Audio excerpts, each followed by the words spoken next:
Crypto markets dumped hard over the last few days, and now XRP is back down to $3.07 off the highs of 366. This marks a 16% loss off those highs. And many are saying that the Treasury Secretary, Scott Bessent, is the reason that this has occurred, as he just pressed the nuclear button on the crypto markets. And this would make sense because for some odd reason, just a few days prior to his latest announcement, the executive director of the White House Crypto Council, Bo Hines, resigned. And then Bessent goes on to Fox News and makes an announcement that sent shockwaves through the crypto market, because many people are worried about Bo Hines' replacement and whether or not things are getting truly political or there's something else going on beneath the surface. Either way, all of this uncertainty leads me to believe that this is the reason markets are down this week, because just a few weeks ago, Bo Hines was the one releasing a report directly from the White House explaining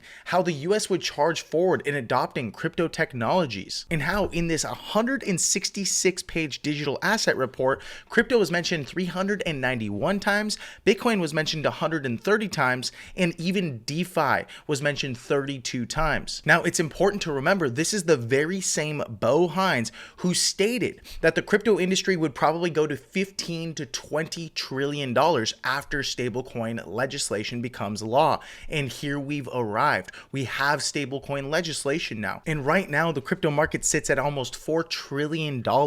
If we hit the low end of that target for $15 trillion, this would still be another climb of about 2.75x from today's prices. And much of that money is going to flow into the best cryptos and the strongest performers. So before all of this explosive price action in the crypto markets, why is it that Bo Hines resigned? Well, stay tuned, folks, because we have a lot to cover alongside his potential replacement, and we'll even dive into the price action, some futures data as well, to see what day traders are doing that could influence the crypto markets in the short term, and definitely your XRP bags. Also, before we begin, for those of you guys who have a bit of a higher net worth in the crypto markets, our very own Nick Anderson has a quick message for you. Have you built a crypto portfolio over $1 million but want to access your wealth without selling any of your coins? Well, imagine unlocking up to 85% of your portfolio's value to fund ventures like real estate, to buy other projects in the crypto space that are undervalued compared to the projects that you currently hold, or to diversify into different DeFi yield opportunities. That way you can live on the interest without selling any of your crypto. Well, we've partnered with a leading global office offering non-recourse crypto loans for investors with portfolios starting at $1 million. The same company that is trusted by the world's largest institutions and investors, because as you already know, the billionaires don't sell their crypto, they borrow against it. So if you're ready to unlock up to 85% of your portfolio's value without selling any of your coins, and you have a portfolio with at least $1 million, then email us at team@bullrunners.com. You're going to see our email contact in the description below, and we'll get you connected with the company that has helped clients like ours north of $100 million borrow against their crypto without selling any of it. So reach out to start a conversation with our team right now at team@bullrunners.com, and we'll talk to you soon. So let's dive into the video. And as always, if you're feeling blessed and bullish, comment 777. And if you're going to be the wealthiest person in your family tree, smash the subscribe button. Hello and welcome back to the channel, my friend. If you're new here, my name is Paul, and you can find me on Twitter or X at PauliDeFi, PauliEDEFI.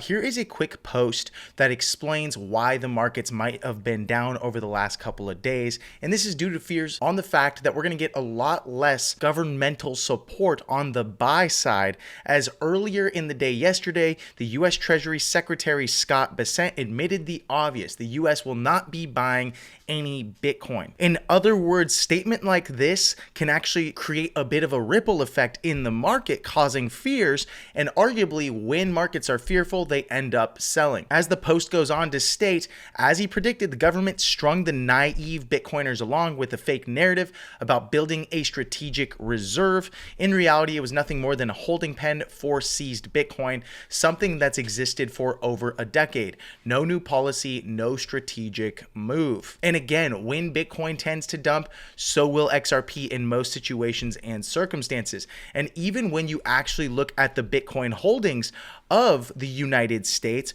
we've literally added no new Bitcoin holdings for quite some time now. Still sitting at under 200,000 Bitcoin. This was all seized for illicit or illegal activities. And right here we have a short video where Bo Hines is directly on Fox Business talking about it. We've got the large gold holding. I doubt we're going to revalue it, but we are going to keep it there, again, as a store of value for the American people. We've also started to get into the 21st century, a Bitcoin strategic reserve. We're not going to be buying that, but we are going to use confiscated assets and continue to build that up. We're going to stop selling that. I believe that Bitcoin reserve at today's prices is somewhere between 15 and 20 billion. And Mr. Secretary, all of these ideas to monetize the asset side of the balance sheet of America, is that partly the beginnings of this sovereign wealth fund that you spoke about in your hearing back in January?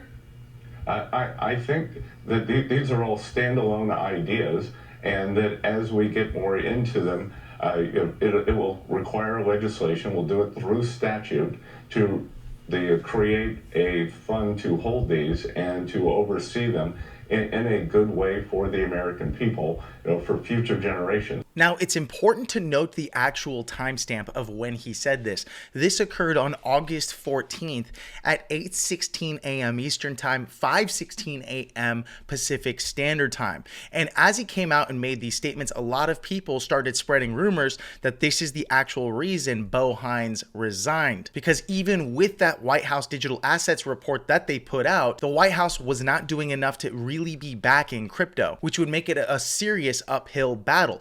Other people believe that they actually wanted to oust him and install someone different, someone that actually has some deeply concerning federal roots. And we're going to talk about that here shortly. But if you head on over directly to Bo Hines' X or Twitter account, you can see that on August 9th, he basically makes a clean and buttoned up statement about how he's resigning and how he's still leaving this in good hands with David Sachs. But for many, this seems or smells a bit fishy, because in DC, people don't just walk away from jobs like that. They walk away when they know what's coming and they want to be standing on the right side of everything when the dust settles. And so this makes sense why things wouldn't sit right with the entire crypto market, why we're seeing a bit of sell pressure, and the fact that Scott Bessent comes out and say, we're not going to be buying any of it. Now, we've already known this for a while, that we weren't actually going to spend any dollars that are printed by the Federal Reserve in order to accumulate Bitcoin, but they're going to find some net neutral ways to accumulate or buy Bitcoin or add it to that reserve and stockpile. But when it's administered by the Treasury under Scott Bessent, with that statement, it doesn't make for a great scenario. And with the Bo Hines resignation, we're going to see none other than Patrick Witt enter or step into his position. This is a gentleman who is currently the acting director of the Department of Defense's Office of Strategic Capital. Still, what makes this a bit fishy is the fact that he's not actually crypto native, so we're not too sure why this gentleman is being tapped in instead of Bo Hines, who has a deep background and has been a large proponent of crypto for quite some time. And so this could create for a serious situation where there are some policy shifts moving forward that might not actually benefit the entire crypto market. And so one has to really wonder what's actually going on behind the scenes, who's pulling the strings, and will this negatively affect the rest of the market? As we've already seen, could things get worse? Still, I think it's important to take everything with a grain of salt, because later on in that day, and this is where markets can always tend to exaggerate news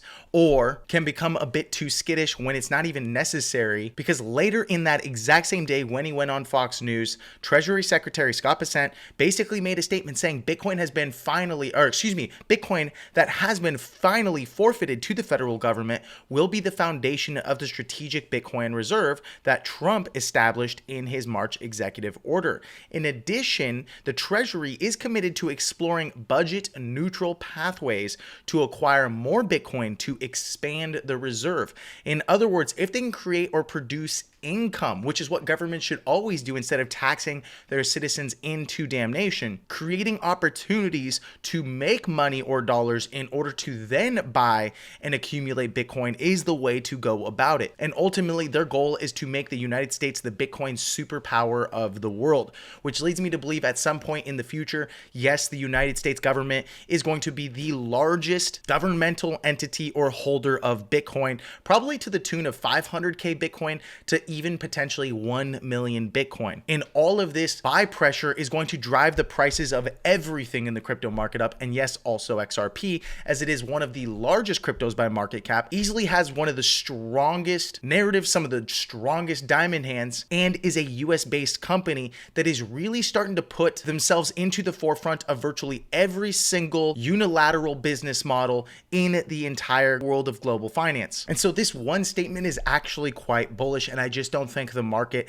fully understands what's going to occur yet. To make things even more bullish, the SEC chair, Paul Atkins, recently stated that all divisions are mobilizing to make America the crypto capital of the world. So now that you have that from the SEC, you have that from the Treasury, you have that from the president, across the board, everyone seems to be on board. Yes, you're going to get a lot of politicization of this situation. Yes, you're going to get some natural enemies of crypto. Yes, you're going to get a lot of politics and lobbying behind closed doors. But at the end of the day, when you have the most powerful men in all of Washington conspiring to make crypto one of their largest priorities for the US, this is going to be key in price action moving forward over the upcoming years and decades.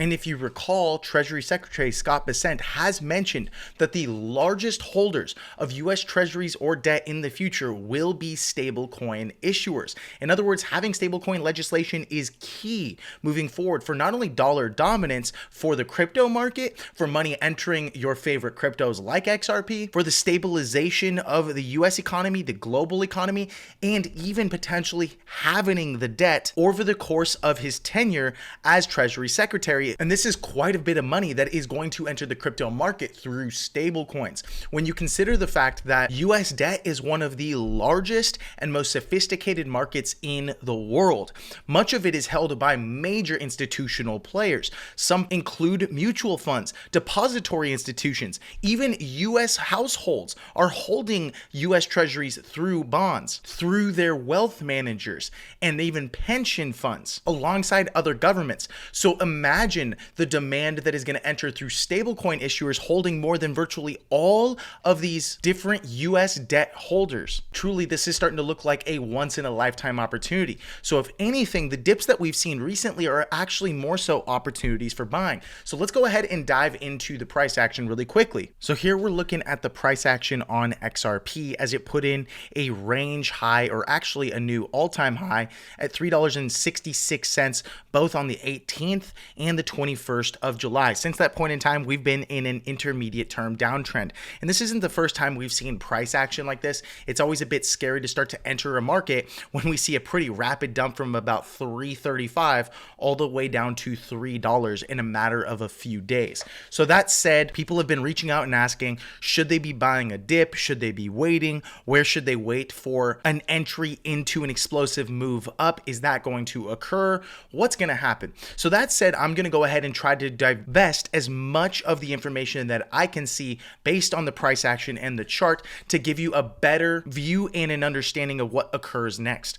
Okay, so again, what I'm going to do is I'm going to take a trend line tool from the top of this range and basically touch as many points on this chart as I possibly can, including this one situation where it seems that we broke out for a slight new local high, or a better yet, a bull trap before the major breakdown. And the reason that I believe this is a bull trap is because you can see that we actually touched the resistance once, twice, 3 times on a wick. We sold off for a slight breakout and only to see a bearish engulfing candle on the 4-hour time frame. In other words, this candle failed to put in a new higher high, and if anything, this candle then engulfs or is larger than the green candle, coming back down below this resistance or trend line, and then putting in a new range low below what seemed to be a support right here at $3.12 to 10 cents. So currently we are below it. And the reason I know that this is a range resistance now is because when we dumped, not only did we see a bit of a retrace back up to this range, but you can see what used to be a support then becomes a resistance.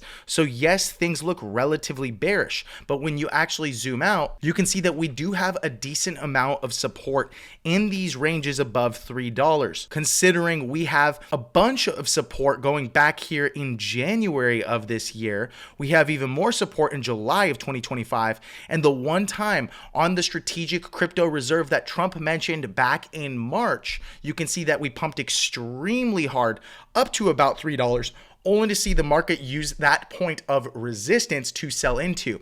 So that said, anything above $3 is still relatively bullish in my books, but I would like to see a true breakout above this descending wedge or triangle. And I would also like to see the price of XRP back above $3.10 to $3.12 in order to really be bullish. That said, when you zoom in onto that 4-hour time frame, we are into our final range of support. And again, this dip is totally fine as long as we can get back above 310 to 312. Anything above there should likely take us back up to the trend line. Anything above the trend line I think is going to be pretty bullish, because I don't need to see a break above the prior range high of 335 to know that anything above this trend line is likely going to be pretty bullish, especially if we see some volume to confirm the move above this range. And then coming onto that daily time frame, we actually see the 10 and 20 EMA back below the price. In other words, I'd like to see the price back above not only this trend line right up here, but also above 310 to 312 and above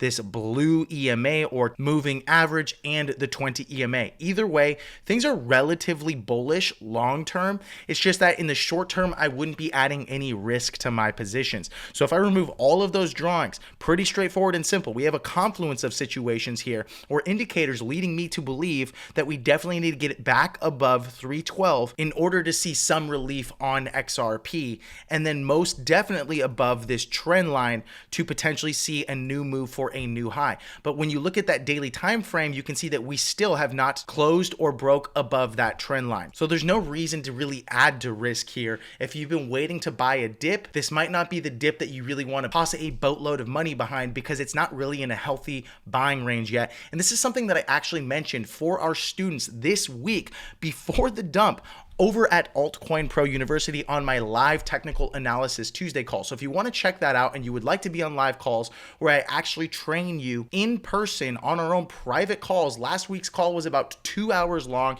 People had all sorts of questions. And on that call, I explained to them exactly why they should be waiting to buy more XRP when we were sitting at about 330, which saved them a dump of about 35 cents on XRP just over the last few days.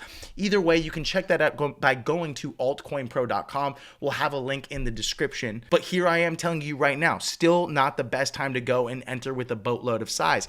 Even if this is the bottom, you might want to wait for some confirmation on some volume and when the price is back above that 10 EMA, which is the blue line. And so now let's go ahead and take a look at the liquidation maps. So what I do is I head on over to coinglass.com, go to the liquidation maps section, and first I actually scroll to that second portion where I look at the cumulative liquidation leverage. This leads me to understand where the majority of people have placed their bets and whether or not people are more long or more short over about a 7-day period. So what I come to is I click on that 7-day period. I'm going to go ahead and use XRP. Then I just remove all of these different exchanges here to really get a feel for what might happen next. And as you can see, we have red on the red side, cumulative long leverage to the tune of $225 million, the current price of XRP sitting at 308, and we have nearly 3 to 3.5 times that amount of short leverage. In other words, far more players are currently short to the tune of $724 million.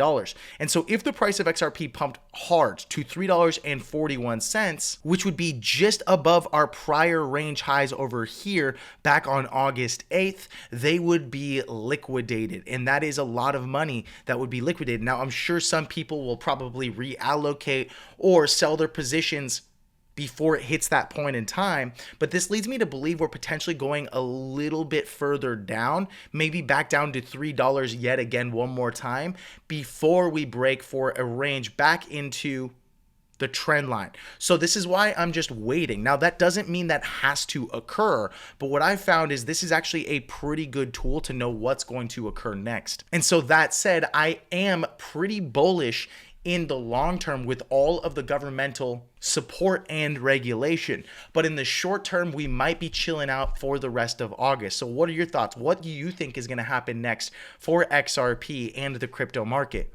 Let me know in the comments below. And thank you so much for watching this video. If you enjoyed it, be sure to subscribe to the channel and also head on over to bullrunners.com in order to get access to our free ebook called Altcoin Secrets, where you can unlock the 23 secrets to help you become a crypto millionaire and pinpoint the next explosive altcoin before it explodes. Thanks so much for watching the video, my friend. Till next time, goodbye.